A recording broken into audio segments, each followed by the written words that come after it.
Olá, hoje nós vamos falar de um assunto muito sério, os impactos das usinas hidrelétricas nos rios de Mato Grosso. E o nosso convidado hoje é o professor Francisco Machado, biólogo, ecólogo, ictiólogo, pesquisador, foi pesquisador da UFMT, foi professor por muitos anos. Professor, muito obrigada por estar aqui conosco. E a gente já gostaria de saber com o senhor em relação ao Pantanal Mato-Grossense em especial. Ele já está sofrendo algum tipo de impacto da construção das usinas? Os problemas mais graves do Pantanal ocorrem exatamente na sua parte superior, que é exatamente essa parte do Pantanal que está dentro do estado de Mato Grosso. Né? Então, o Pantanal do Paiaguás, ou o Pantanal de Barão de Melgaço, ele foi assim, trucidado por Manso. Porque Manso era uma usina que não poderia ser construída em hipótese alguma. Se nós analisarmos o potencial hídrico que tem para usinas dentro do estado de Mato Grosso, Manso é uma heresia, com a desculpa de que controlaria a cheia aqui e que não controlou. Em 2006 houve uma enchente extemporânea, houve uma tromba d'água dentro do Manso. O Manso foi obrigado a abrir até o Canal Verde, que usou antes do seu fechamento total. Houve uma cheia que matou todos os ninhegos de duas espécies de gaivota que nidificam na areia. O gado que estava no pasto, que foi inundado, não deu tempo de tirar. Esse evento, ele terminou por ter processos na justiça até hoje sendo demandados, porque teve muita gente que perdeu o gado, por outros motivos que eu não domino e por isso eu não vou falar, mas que causou muita mortalidade de gado no campo e coisas desse tipo. Essas coisas não vêm à tona, infelizmente, dessa forma. E depois você tem a bacia do rio Mutum, por exemplo, toda ela cheia de pequenas usinas e que acabou também com esse Pantanal. Então, quando você tinha o rio Cuiabá enchendo e perdendo a calha, emendava com a água da chuva do campo, e os jovenzinhos larvas de piraputanga, de piavuçu, de pacupeva, de pacu, dourado, né? Uma série de peixes, né?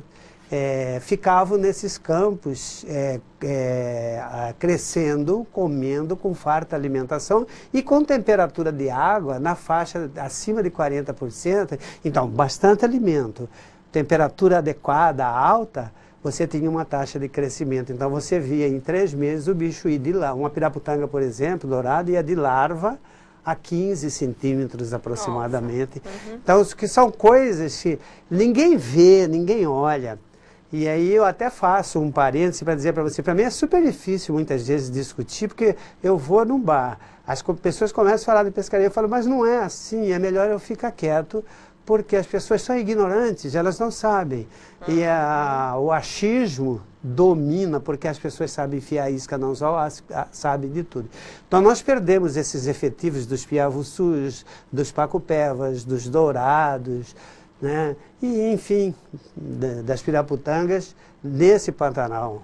Então os peixes estão subindo de outros locais que não principalmente. Por que o rio Mutum ele é extremamente importante? Porque ele é um rio que ele desce desde da sua cabeceira, ele tem uma zona de inundação e lagoas. Ele é meandrico, cheio de lagoas. Então todos os peixes que subiam para processos reprodutivos, ele já desce, não precisa, os ovos e as larvas já ficam nesses locais, criam, e ele era um grande repositário, né? Desse estoque pesqueiro que tinha nesse pedaço aqui. E por que a coisa é tão séria? Porque no momento que você tirou o Manso como um dos locais de maiores sítios reprodutivos para pintado, caixara, dourado, enfim, essas espécies migradoras, corimbatá também, né? Ele acabou. Aí ficou com uma opção o Cuiabazinho, mas do jeito que estão as coisas também, as pescarias desordenadas, No governo anterior, o primeiro ato do governo foi destituir 189, aproximadamente, fiscais da SEMA, que eram comissionados, aí fica só para a Polícia Ambiental, que precisaria de um efetivo 3, 4 vezes maior. Então, o nosso Estado, ele está ao léu enquanto fiscalização. Então, dessa perspectiva, qualquer coisa que se queira fazer para melhorar, robustecer processos reprodutivos de peixe, ele é inócuo enquanto a gente não resolver o problema das usinas, que para o Pantanal é muito pouco no universo do que Mato Grosso assim, poderia produzir de energia para justificar a gente acabar com um sistema tão produtivo. Porque já existem algumas usinas em construção e pedidos de novas usinas, né? O senhor falou de uma realidade já posta, né? A partir da usina de Manso, que já tem bastante tempo aí em atividade. Mas assim, nesse período já houve extinção de espécies? Porque assim, eu pergunto, professor, porque a gente tem circulado aí, ouvido histórias, né, na Expedição 300 de ribeirinhos, e uma das grandes reclamações que todos falam é que está acabando peixe no rio Cuiabá, né? Já houve extinção de espécies nesse período todo? Olha, está extinguindo muita coisa na Amazônia, na Araguaia Tocantins e na Amazônia Mato Grossense. Que na realidade o Araguaia Tocantins só é dividido como uma bacia diferente, mas ela é amazônica também, porque ela cai lá embaixo já no Amazonas, então ela tem toda uma diferenciação, porque tem influência marinha também. Não vale a pena falar sobre isso aqui, mas ela também ela cai no Amazonas, ok? Então nós temos Araguaia. A situação ali é muito difícil. No Rio Telespires em especial, o nível de desaparecimento de espécies serão constatadas daqui a pouco, porque tem muita taxa de endemismo, que é espécie restrita em área restrita. Mas no Pantanal, não há essa taxa de extinção a não ser de bichos anuais. Elas existem, porque alguns são animais que, por serem anuais, seus ambientes são restritos, eles são destruídos de uma pancada só e eles são. Eu tenho o caso específico da piava banana, né? Que era um dos bichos mais abundantes. Havia inclusive turismo na minha infância, uma massa muito grande de alemães que vinham só para pescar essa piava banana. Ela é semelhante a uma sardinha assim no grosso modo, de água salgada, mas ocorria em grandes quantidades. Você em meia hora pegava aí 2, 3 quilos de peixinho, se você 50, 60 bichos, com anzóizinhos pequenos, com massinha de pão, massinha de farinha. Era muito abundante, tanto quanto o lambari. Como ele se alimenta de itens que estão no fundo, bentônicos, né, que ficam no substrato de fundo, catando, ele tem uma boquinha assim semelhante a uma palha e vem tirando aquilo e catando. Com toda essa mudança antrópica que houve no rio aí, assoreamento, esgoto, esse bicho praticamente, eu não posso dizer que ele está extinto, porque no Mato Grosso do Sul há locais no Rio Negro em que ele ainda existe razoavelmente bem dentro do Pantanal. Mas no Rio Cuiabá, você leva 10, 15 dias para pegar 2, 3 indivíduos. Só quanto que você leva. Outra coisa importante é um tipo de chimburé que chamava piava reis, muito próximo ao padrão de colorido de uma piraputanga, que no Rio Paraguai ele ainda tem um pouco, mas no Rio Cuiabá ele praticamente desapareceu. Mas aí, se nós formos falar em extinção, e ainda não dá para fazer isso, nós temos que falar de extinção localizada. E eu concluo dizer para você que o Pantanal não tem problema de quantidade de peixe. O Pantanal tem problema de quantidade de pescadores. Todos os estudos feitos pela Embrapa Pantanal, do Dr. Agostinho Catella, da doutora Lúcia Mateus e do Dr. Jerry Penha, aqui dentro, que trabalha com estoque pesqueiro aqui, e outros na bacia do Pantanal, demonstram exatamente o contrário, que está, bem obrigado os peixes do Pantanal, apesar desses problemas que houve. O que aconteceu é que você tinha, por exemplo, eu vou dar um número só para exemplificar. Nós tínhamos há 30 anos atrás 10 mil pescadores. Tá? Então, uma pessoa com 2 horas ia lá na beira do rio, pescava o suficiente para uma semana e voltava para casa, naquele dia que ele podia. E muitos funcionários que trabalhavam só à tarde, isso eu vivenciei no início da minha vida na universidade, né? Saía daqui 8 horas da manhã, pescava até às 10h30, 11 horas, voltava, tomava banho e ainda ia lecionar à tarde ou ia fazer o seu trabalho à tarde, com pescarias extremamente promissoras. Ok? Acontece o seguinte, que hoje nós temos 1 milhão e pouco de pescadores aí dentro do Pantanal. Né? Nós temos pousadas, as pessoas esquecem, acho que as pousadas rende, como se diz, imposto. Mas é só que aí é só para iniciar um papo que você falou sobre o Cota Zero. Aí você está tirando cerca de 180 mil de pessoas, miserabilizando, porque aí você tem casas de pesca, de caça, pescadores de iscas, casa de iscas, quem faz chumbada, quem faz... Há toda uma cadeia, né? E esse é o problema. Em vez de tratar a economia como cadeia, esse é o grande problema do mundo hoje, trata a economia econometricamente. Ou seja, desde que dê lucro, o fim justifique os meios. É a predação, né, professor? Depredação. Vamos fazer... Depredação é um sinônimo predatório, mas que o ato depredatório só o homem que pratica. Só retira, predação, né? É um ato natural, que é matar para comer. É divino. Depredação é um ato predatório que só o homem comete, tá? Em busca de mais-valia, de lucro. Para quem está nos acompanhando, não conhece aqui a realidade do Estado, né? O professor falou do Cota Zero, era um projeto do governo querendo suspender a pesca, né, por anos aqui no Estado. Aí houve todo um movimento, audiências públicas, enfim, esse projeto foi arquivado. O governo prometeu fazer um novo estudo e aí reapresentar. Por enquanto, assim, está suspenso, mas está todo mundo em alerta, porque é algo assim que mexeu muito com toda essa cadeia. Que alternativas o senhor vê diante dessa realidade? Porque assim, já está posta, né? Existe o mercado, existe a associação dos pescadores, existe todo esses grupos, digamos, que querem viver do rio. O que poderia ser feito para minimizar ou como alternativa, professor? Como que o senhor acha? Não dá para você falar de pescaria sem conhecer peixe. Esse é o primeiro problema do Cota Zero. Mandar uma lei, ela é vernacularmente absurda, porque comete erros grosseiros. Uma coisa diz outras a cada artigo, além de que ela acredita...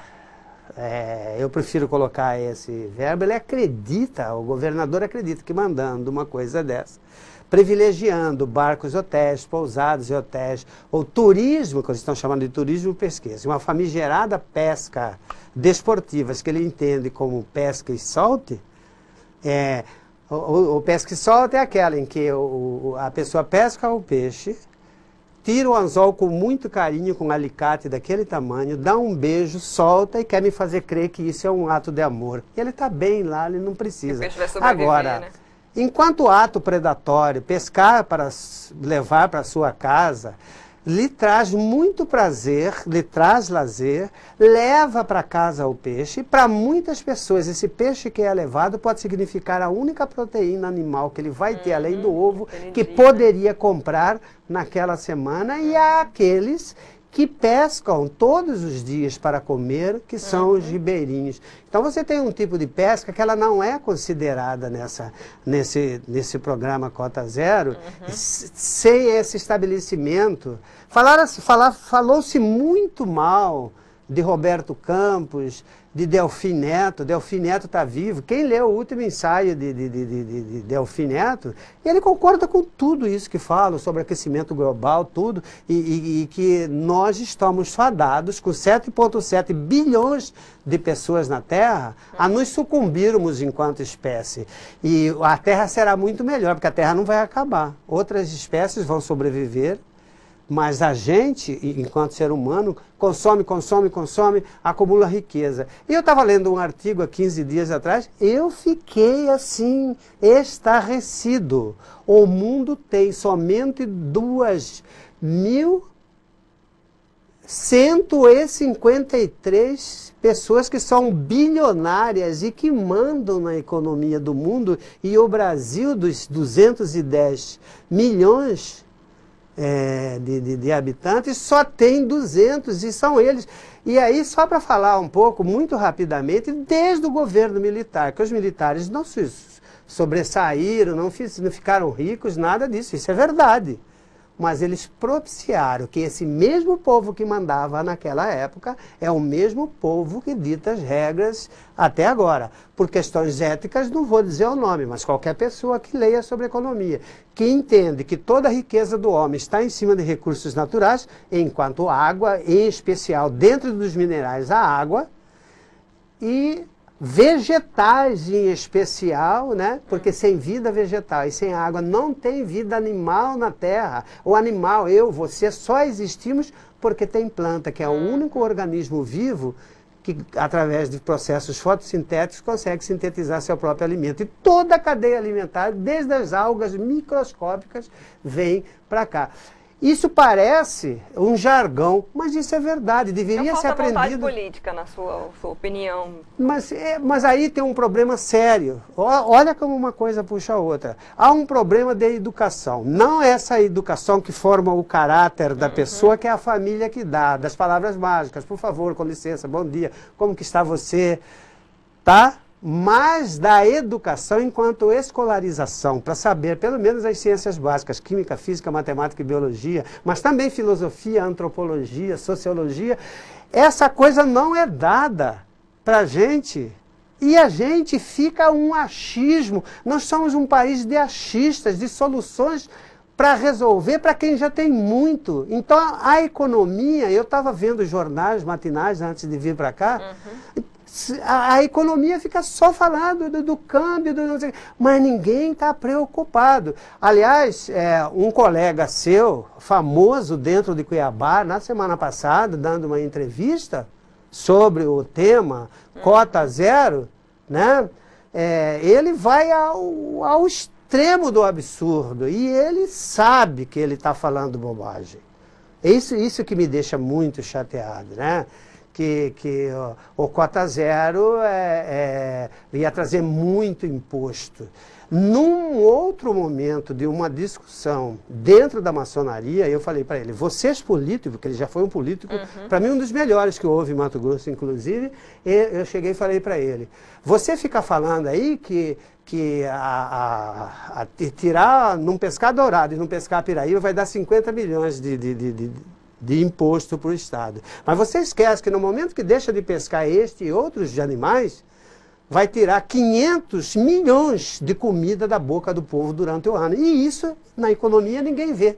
Na verdade, assim, precisa se ouvir pessoas que dedicam a vida a estudar essas situações, né? O professor Francisco Machado, gente, tem uma vida inteira de estudos de comportamento dos peixes. Aqui em Mato Grosso ele é conhecido como Chico Peixe, né? Então, assim, é uma voz no deserto, né, professor? A gente vai continuar acompanhando essa situação, essas discussões, né?